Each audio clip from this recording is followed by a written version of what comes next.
Good morning. We're going to day 43 in our daily Bible readings now, Leviticus 14 and Matthew 26, 55 to 75. Leviticus 14, the ritual for cleansing healed lepers.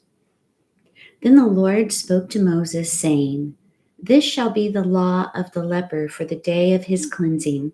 He shall be brought to the priest. And the priest shall go out of the camp, and the priest shall examine him. And indeed, if the leprosy is healed in the leper, then the priest shall command to take for him who is to be cleansed 2 living and clean birds, cedar wood, scarlet, and hyssop. And the priest shall command that one of the birds be killed in an earthen vessel over running water. As for the living bird, he shall take it, the cedar wood and the scarlet and the hyssop, and dip them and the living bird in the blood of the bird that was killed over the running water. And he shall sprinkle it 7 times on him who is to be cleansed from the leprosy, and shall pronounce him clean, and shall let the living bird loose in the open field. He who is to be cleansed shall wash his clothes, shave off all his hair, and wash himself in water, that he may be clean. After that he shall come into the camp, and shall stay outside his tent 7 days. But on the 7th day he shall shave all the hair off his head, and his beard, and his eyebrows, and all his hair he shall shave off. He shall wash his clothes, and wash his body in water, and he shall be clean. And on the 8th day he shall take 2 male lambs without blemish, 1 ewe lamb of the first year without blemish, 3/10 of an ephah of fine flour mixed with oil as a grain offering, and 1 log of oil. Then the priest who makes him clean shall present the man who is to be made clean, and those things before the Lord at the door of the tabernacle of meeting. And the priest shall take 1 male lamb and offer it as a trespass offering, and the log of oil, and wave them as a wave offering before the Lord. Then he shall kill the lamb in the place where he kills the sin offering and the burnt offering in a holy place. For as the sin offering is the priest's, so is the trespass offering. It is most holy. The priest shall take some of the blood of the trespass offering, and the priest shall put it on the tip of the right ear of him who is to be cleansed, on the thumb of his right hand, and on the big toe of his right foot. And the priest shall take some of the log of oil and pour it into the palm of his own left hand. Then the priest shall dip his right finger in the oil that is in his left hand, and shall sprinkle some of the oil with his finger 7 times before the Lord. And of the rest of the oil in his hand, the priest shall put some on the tip of the right ear of him who is to be cleansed, on the thumb of his right hand, and on the big toe of his right foot, on the blood of the trespass offering. The rest of the oil that is in the priest's hand he shall put on the head of him who is to be cleansed. So the priest shall make atonement for him before the Lord. Then the priest shall offer the sin offering and make atonement for him who is to be cleansed from his uncleanness. Afterward he shall kill the burnt offering. And the priest shall offer the burnt offering and the grain offering on the altar. So the priest shall make atonement for him, and he shall be clean. But if he is poor and cannot afford it, then he shall take 1 male lamb as a trespass offering to be waved, to make atonement for him, 1/10 of an ephah of fine flour mixed with oil as a grain offering, a log of oil, and 2 turtle doves or 2 young pigeons, such as he is able to afford. One shall be a sin offering, and the other a burnt offering. He shall bring them to the priest on the 8th day for his cleansing, to the door of the tabernacle of meeting before the Lord. And the priest shall take the lamb of the trespass offering and the log of oil, and the priest shall wave them as a wave offering before the Lord. Then he shall kill the lamb of the trespass offering, and the priest shall take some of the blood of the trespass offering and put it on the tip of the right ear of him who is to be cleansed, on the thumb of his right hand, and on the big toe of his right foot. And the priest shall pour some of the oil into the palm of his own left hand. Then the priest shall sprinkle with his right finger some of the oil that is in his left hand 7 times before the Lord. And the priest shall put some of the oil that is in his hand on the tip of the right ear of him who is to be cleansed, on the thumb of the right hand, and on the big toe of his right foot, on the place of the blood of the trespass offering. The rest of the oil that is in the priest's hand he shall put on the head of him who is to be cleansed, to make atonement for him before the Lord.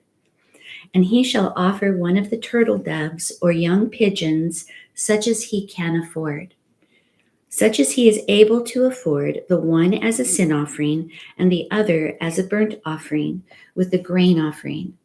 So the priest shall make atonement for him who is to be cleansed before the Lord. This is the law for one who had a leprous sore, who cannot afford the usual cleansing. The law concerning leprous houses. And the Lord spoke to Moses and Aaron, saying, When you have come into the land of Canaan, which I give you as a possession, and I put the leprous plague in a house in the land of your possession, and he who owns the house comes and tells the priest, saying, It seems to me that there is some plague in the house, then the priest shall command that they empty the house before the priest goes into it to examine the plague, that all that is in the house may not be made unclean. And afterward the priest shall go in to examine the house, and he shall examine the plague. And indeed, if the plague is on the walls of the house with ingrained streaks, greenish or reddish, which appear to be deep in the wall, then the priest shall go out of the house to the door of the house and shut up the house 7 days. And the priest shall come again on the 7th day and look. And indeed, if the plague has spread on the walls of the house, then the priest shall command that they take away the stones in which is the plague, and they shall cast them into an unclean place outside the city. And he shall cause the house to be scraped inside, all around, and the dust that they scrape off they shall pour out in an unclean place outside the city. Then they shall take other stones and put them in the place of those stones, and he shall take other mortar and plaster the house. Now if the plague comes back and breaks out in the house after he has taken away the stones, after he has scraped the house, and after it is plastered, then the priest shall come and look. And indeed, if the plague has spread in the house, it is an active leprosy in the house. It is unclean. And he shall break down the house, its stones, its timber, and all the plaster of the house, and he shall carry them outside the city to an unclean place. Moreover, he who goes into the house at all while it is shut up shall be unclean until evening. And he who lies down in the house shall wash his clothes, and he who eats in the house shall wash his clothes. But if the priest comes in and examines it, and indeed the plague has not spread in the house after the house was plastered, then the priest shall pronounce the house clean, because the plague is healed. And he shall take to cleanse the house 2 birds, cedar wood, scarlet, and hyssop. Then he shall kill one of the birds in an earthen vessel over running water. And he shall take the cedar wood, the hyssop, the scarlet, and the living bird, and dip them in the blood of the slain bird, and in the running water, and sprinkle the house 7 times. And he shall cleanse the house with the blood of the bird, and the running water, and the living bird, with the cedar wood, the hyssop, and the scarlet. Then he shall let the living bird loose outside the city in the open field, and make atonement for the house, and it shall be clean. This is the law for any leprous sore and scale, for the leprosy of a garment and of a house, for a swelling and a scab and a bright spot, to teach when it is unclean, and when it is clean. This is the law of leprosy.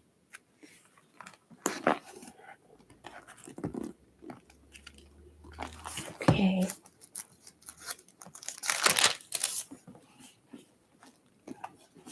Matthew 26:55-75. In that hour, Jesus said to the multitudes, "Have you come out as against a robber with swords and clubs to take me? I sat daily with you, teaching in the temple, and you did not seize me. But all this was done that the scriptures of the prophets might be fulfilled." Then all the disciples forsook him and fled. And those who had laid hold of Jesus led him away to Caiaphas the high priest, where the scribes and the elders were assembled. But Peter followed him at a distance to the high priest's courtyard, and he went in and sat with the servants to see the end. Now the chief priests, the elders, and all the council sought false testimony against Jesus to put him to death, but found none. Even though many false witnesses came forward, they found none. But at last 2 false witnesses came forward and said, "This fellow said, 'I am able to destroy the temple of God and to build it in 3 days.'" And the high priest arose and said to him, "Do you answer nothing? What is it these men testify against you?" But Jesus kept silent. And the high priest answered and said to him, "I put you under oath by the living God. Tell us if you are the Christ, the Son of God." Jesus said to him, "It is as you said. Nevertheless, I say to you, hereafter you will see the Son of Man sitting at the right hand of the power and coming on the clouds of heaven." Then the high priest tore his clothes, saying, "He has spoken blasphemy. What further need do we have of witnesses? Look, now you have heard his blasphemy. What do you think?" They answered and said, "He is deserving of death." Then they spat in his face and beat him, and others struck him with the palms of their hands, saying, Prophesy to us, Christ. Who is the one who struck you?" Now Peter sat outside in the courtyard, and a servant girl came to him saying, "You also were with Jesus of Galilee." But he denied it before them all, saying, "I do not know what you are saying." And when he had gone out to the gateway, another girl saw him and said to those who were there, "This fellow also was with Jesus of Nazareth." But again he denied with an oath, "I do not know the man." And a little later, those who stood by came up and said to Peter, "Surely you also are one of them, for your speech betrays you." Then he began to curse and swear, saying, "I do not know the man." Immediately a rooster crowed. And Peter remembered the word of Jesus, who had said to him, "Before the rooster crows, you will deny me 3 times." So he went out and wept bitterly.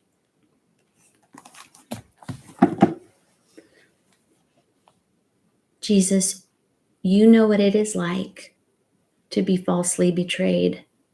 You know what it's like to be betrayed by those you love.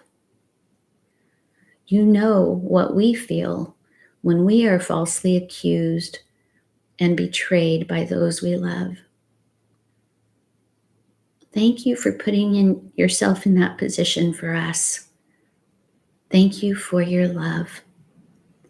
I ask, please, that you give everyone who hears these words today insight into what you have for their hearts. I love you. In Jesus' name, amen.